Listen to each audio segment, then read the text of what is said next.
We are here today doing a mini series on the upcoming SOS initiative happening during South by Southwest. And we are with Jennifer Hutchins, the CEO and founder of the All Entertainment Business, otherwise known as AEB. And we're going to be talking to her today about the initiative, the project, and how it came to be. So, welcome, Jen. Hi, thanks for having me. Of course. Well, share a little bit about you. I know you and I met through the fitness community, and then just being a part of one of your events, your holiday party last year. So it's been such a joy to get to know you over the last couple of years, and now we're here to share a little bit about you and your story. Thank you. Yes, we're both obsessive dancers. And I know I'm probably 10 years too late, but I'm sort of obsessed with throwing what I call the surprise flash mob. I absolutely love it because that's what I was a part of that. And I was like, I love the events you do. And it was so much fun. And anybody who's a dance fitness fanatic is a friend of mine. Well, let's dive in. Share a little bit about you and a little bit about AEB. Yeah, so I got my start, we'll just say a few years ago in Los Angeles. I'm from Michigan and I had moved to Los Angeles as a journalist. And this is right about the time when documentary TV series is really kicking off. And I got my start on a show called Chris Angel Mind Freak on A&E.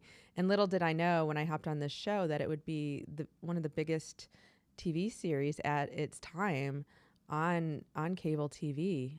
We ended up becoming second to soccer in Latin America. Wow. And we were in almost every country in the world. Turns out that magic translates regardless of language. So, I sort of grew up on that show as a producer and then went on to produce Ghost Hunters International, Haunted Collector, another show called Trending Fear, and then hopped over to Cars because I'm from Michigan and produced a show called The Car Show, starring Adam Carolla, and a bunch of other shows. I'm just calling out the highlights. And I jumped over to scripted film eventually and did a film for Mar Vista Entertainment was my first one. And I remember thinking at the time, after doing TV series, that producing film was like watching paint dry. Because we were just used to moving so fast. And wearing so many hats that I didn't know how to stay in my lane. I didn't realize that, I thought a producer was also locations and casting and legal and a writer and all of the things. I didn't realize there were separate jobs until I got into film. And I went, oh, okay, well, what is my job then if I'm not doing all those things? And so it was interesting.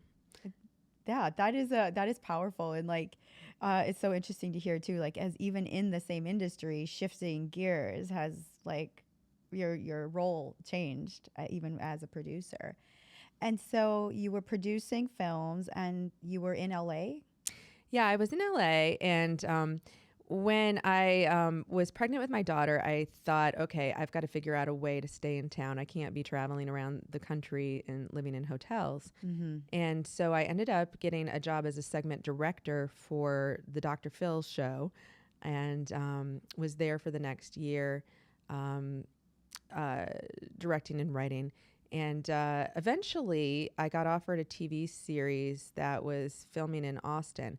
And my family had relocated from Michigan at the time. And this was before the great Hollywood merge to Austin back in 2016.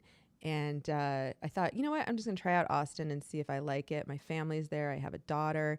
There's a TV series filming there and came out and never left. But, it was starting over again. I'd spent a long time in LA developing relationships. And here I was in a strange new city and I didn't know what the vibe was. So is that when you got here, you felt the vibe? Was it, is that when did AEB come about? What was that? So I was brewing on just wanting a sense of community since day one. I mean, even growing up in Michigan, we moved around a lot as a kid. My dad is a former CFO for Firestone headquarters, and we were part of the move from Akron, Ohio to Chicago, Illinois, and then back to Akron, Ohio. my father was laid off and replaced with people from Tokyo when they changed the company from Firestone to Bridgestone.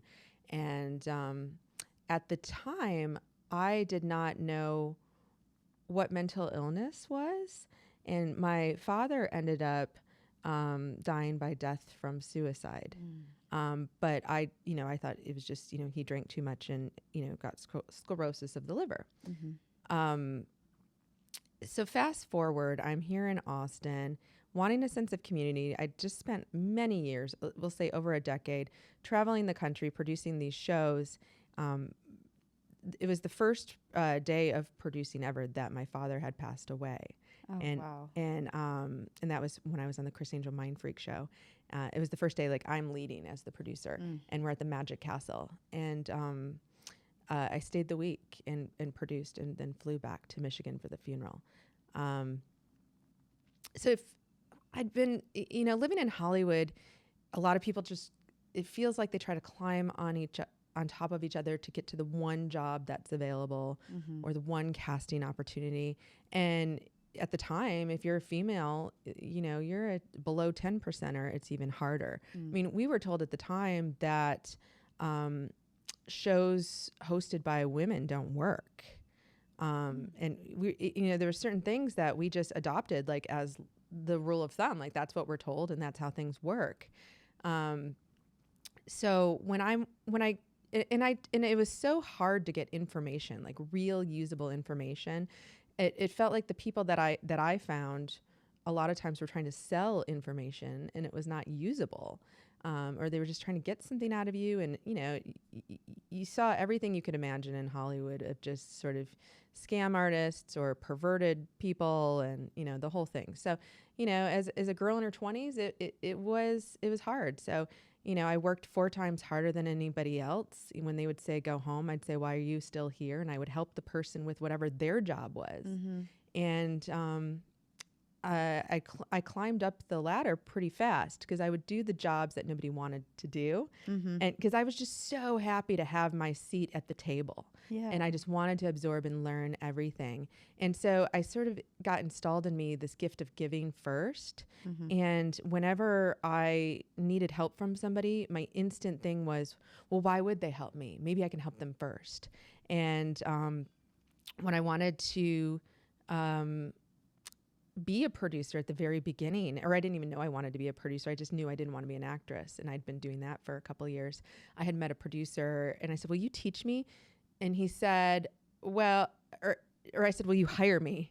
And he said, well, no, I can't afford you. And I said, what if it's just a couple $100 a week? And he said, okay, yeah, I can do that. And we sat shoulder to shoulder, and I learned everything I knew about producing at the very early stages by just giving, pretty much giving, all my, because I worked like it was a full-time job for a couple $100 a week. And that's what led to me starting at the bottom, but my job on Chris Angel Mind Freak, and then moving up. So when I wanted to jump over to film, I did the same thing with a film producer who founded Snowfall Films, and her name's Suzanne Lyons. And at one point, she was one of the biggest indie producers in LA. You knew her name.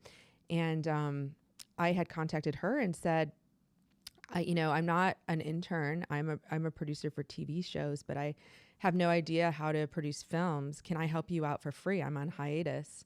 And I just want to absorb some information. She said, holy shit, nobody ever offers that. Yes.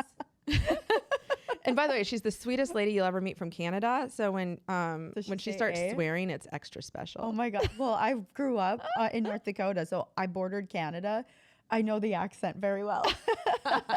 Yeah, it was so sweet how she said it. So, I came to her office and just started helping her out for free and making calls to Ron Howard's office and all these people, trying to move projects and whatnot. And we became just the greatest friends. I did the same thing with a woman named Jamie Beardsley, who was one of the producers on Reservoir Dogs. She helped me get my last voucher for Screen Actors Guild when I was still doing acting in LA, because I came over and helped her for free and just did her taxes and whatever. And we became friends. And, I took everything that I was offering as a full-time job seriously and professionally, and people were very grateful and wanted to help me in return.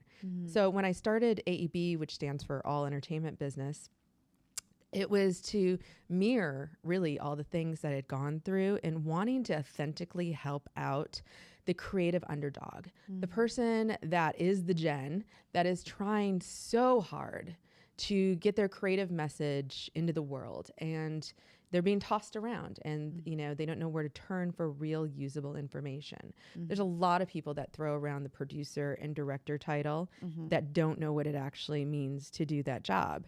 And you start listening to these people that are sort of stepping in a false light. So I wanted to say, like, here's what it takes. You know, I'm going to tell you guys the stuff and my war stories, and I'm going to invite really cool guest speakers that are going to share their insights as well. And I would do this anyways. I'm just inviting you guys to witness it. Yeah. And so people dug it. You know, the first time I threw an event, 100 people showed up, and it was just such a sense of community and giving, because the message was, you know, I told them this story and I said, it's all about giving. Give first. Do not come to this room with your hand out. Oh, you know, nobody knows you. They don't owe you a favor. You know, you want something, you show somebody who you are, and you offer a favor. That is such a great, authentic way to build community. And community is such a foundational component of anybody's success. Is we grow. I always like the motto of, like, we grow together. And that's what the beautiful thing that you're bringing to the community with AEB. And I see now some really cool things you're being a part of, and you're producing, and this SOS, Save Our Stories initiative is something you're working on right now. Can you share a bit about SOS and what that means to you? Yeah. So, you know, AEB has grown to over 30,000 outreach now, and just organically, no marketing, you know, just people are like, this is good information. Sweet. And so it all throughout, you know, it's been going for 8 years. It's always mirrored whatever I'm experiencing in the field. I'm like, oh, we got to talk about this. AI is taking over the industry. We got to talk about this. And, all of a sudden I realized what is happening. Like the strikes, well, we went through the pandemic, and then the Screen Actors Guild and Writers Strike happened. So nobody was working. And then as soon as we had hope, massive layoffs through the studios, and then laying off entire companies and vendors, and AI is coming up. And, you know, whether you're union or not union, you're not working, and you're going, oh my God, what is happening? And at the time, I had met Randall, and I'd gotten to know him for a year. He'd been showing up to AEB events, and people pitch me projects all the time. But he tells me, you know, I moved from Portland. I was a rising rock star. I fell in love. I had a baby, and I lost my wife. And I don't know if it's my fault. I don't know if I've made a mistake. I started sorting through my home video footage and my photographs and diaries and medical records, and I just can't figure out what I did wrong, or if I did something wrong. But I feel like I did everything I could do. And just, he was so passionate, and he said, is there any way you would look at what I have and tell me if you think this would help other people? And the documentarian side of me really connected with that. And when I took a peek at the footage, it was so raw. I mean, it was so powerful. It was, you know, it was a needle in a haystack. And I didn't realize it at the time. This is the second time I've actually said that I lost my father by death from suicide. Or I mean, death by alcohol, or suicide by alcohol. I didn't realize I was connecting subconsciously to that as he was telling this story. I knew that I eventually wanted to shine a light on social cause projects more, but I didn't know it at the time. And I'm totally going off track here. But, you know, as we went through this journey with the film, and the distribution crisis that was now coming about, I realized AEB as being the helpful resource to help the underdogs level up. needed to step up. And so we're sort of entering this 2.0 phase of what I call it, of Save the Stories, SOS initiative. So with all the layoffs and everything, what's happening also is there's a lot of convergence of companies. And so essentially what we might see is 3 companies that decide what stories are told to the public and what aren't. And so there's going to be a huge blockage in what people have access to, and the independent voice who wants to shine a light on a subject matter is essentially maybe going to get snuffed out. So SOS Save the Stories is an initiative to not snuff out the independent voice, and it's got, I think, a very good game plan on how to not do that. That is so cool that you're doing this, because that is like you're seeing the problem and you're being the change, and you're bringing to light stories like Randall's, like SPYRAL, and giving people that voice to be heard and creating that platform. And so what is to be expected of this initiative, and how can people get involved? Yeah. So we're using, since AEB mimics my life in real time, and it turns out it's very relatable to other people, we fell into the distribution problem with our project. It's like, here, we've got this beautiful documentary. It came together just really, like, we twisted over 30 hours of home video footage into 80 minutes. It's got a 2-time Oscar winning, 3-time nominee director, a Grammy-winning composer. Michelle Trachtenberg did the voiceover. They're about to come out with the next Buffy the Vampire series. She was in the original. And we're not getting any offers from distributors. Like, there's something, like, that's the example of what we're facing and what's broken with the system. There's projects with A-level actors that can't see the light of day right now. SOS initiative is basically a 3-part plan. We pair a movie with a social cause that relates to the storyline, because we have found that stories engage people. They make people care. And when that story ends, you're still thinking about it because you experience it. We don't necessarily remember the things people say to us, but we remember how they made us feel. Yes. And so SOS Initiative seeks out those stories that make people feel something, and then pairs it with a social cause that needs organic storytelling, so that they can walk in and say, here's this amazing program that we're doing to help exactly what you just saw. So in our case, the story sets up the problem of mental health illness in America and going through the system. We hit on parental rights, child custody, bipolar, prescription drugs, all military suicide. A lot of these topics are within that story. And we started meeting these organizations along the way that have resources that Randall didn't know about at the time, or they didn't exist at the time. And we said, if someone's going through what Randall's going through right now, they need to know that you have this resource. Because Randall lost his job. He lost his health insurance. He couldn't just go to a therapist. He couldn't just, and he got stuck in the CPA system and the court system. And now he's paying a $300 attorney and nobody to really guide him on what to do. It's not like you have a playbook like, oh, my life is falling apart. Turn to chapter 20. Here's the directions. Yeah. So in our case, we're paired with NAMI, National Alliance of Mental Illness, and we're going to screen the movie. They're going to talk about resources. So, we'll figure out what works and what doesn't in this private screening event. And then the next movie that comes through will pair with another organization, whether it's mental health or Save the Environment or whatnot. But the fundraiser event is meant to do 2 things. It's meant to raise money to support SOS Initiative so that we can continue on and move other films through this. And number 2, support the filmmaker so they can put their oxygen mask on. Randall and I have been working for free for 5 years and like pretty much 40 hours a week sometimes for free to try to get this out there. So we'll sell event passes and we will license the movie for whoever's movie we're screening so that they can, start to put their oxygen mask on. And then the rest of the money will, besides the event costs, will go to the organization. So in this case, NAMI is getting 15% of every event pass that's sold. And we are aiming for 133,000 people to buy a $10 event pass and watch virtually as we a la do this live telethon. And then during the telethon, we're going to have additional asks. You know, for an extra $2, this could provide $1,000 of volunteer hours for NAMI. You know, stuff like that. And we'll also be telling people all the amazing resources that are available, not only with NAMI, but a lot of our other partners that are stepping in as well.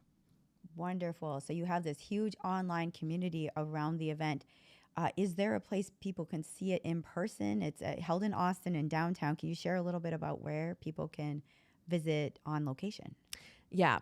So we'll be posting information on the website, spyralthemovie.com. Spirals with a Y, like you're spying on somebody, home video footage.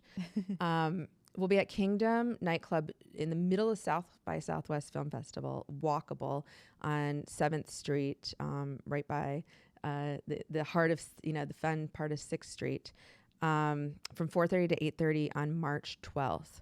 So we'll be putting ticket information up on the website, or I should say event pass stuff. So by buying an event pass, it's a donation to all these causes.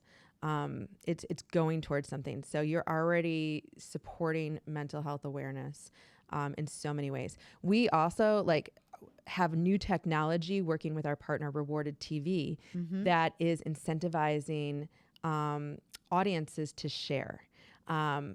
In the heart of giving, why would somebody help? We would simply say, because you support mental illness, but we want to extra incentivize.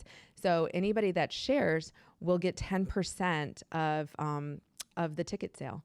And we have a way to onboard people where they get their own unique QR code and URL, and it automatically embeds into a flyer that they can download and just share. And then every time somebody buys a event pass, they'll get 10%. So our organizations are also sharing with their networks of over millions. We're looking at about a 17 million person outreach right now. Wow. And so those organizations are going to get $1 to $1.50 every time somebody buys an event pass. So when we start this telethon, we will be able to say, NAMI Texas just raised $20,000. NAMI Colorado just raised $15,000 because you guys all bought an event pass. That is incredible. And that's going to be so fun to see that in real time at the event and online. Now, are you looking for additional support, maybe some partners, sponsors? Tell us what you're looking for. Yes. So because we're going to have so many eyeballs, we're talking about over 133,000 people watching, and the press is going to be turning their head to this as well. This is a big deal. It's a big shakeup. The most money that we've been able to find that an independent film raised for charity was $80,000. And I believe that was through Rewarded TV as well. So we're aiming for over $200,000 raised before this event even starts, by the way. This is a great opportunity for sponsorship. And we'll provide that link at spyralthemovie.com also if somebody wants to get involved in sponsorship, because it's a great way to get your brand out or organically and also support a great cause. Yes. The venue only holds 125 people. So those tickets are going to be very a hot commodity. And so our supporters are going to have first stab at those as well. Oh, wonderful. Well, I am so excited. I feel the energy around this project. I feel your energy. And again, thank you for the work that you're doing, hitting the ground running, especially with a cause that is so important like mental health. Jen, it has been an honor to talk to you today, and thank you so much for that. Thank you for having me and supporting mental health awareness. Thank you.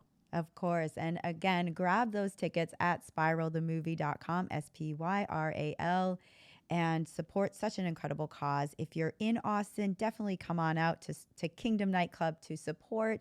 And if you're online in our community there, excited to see you there on March 12th.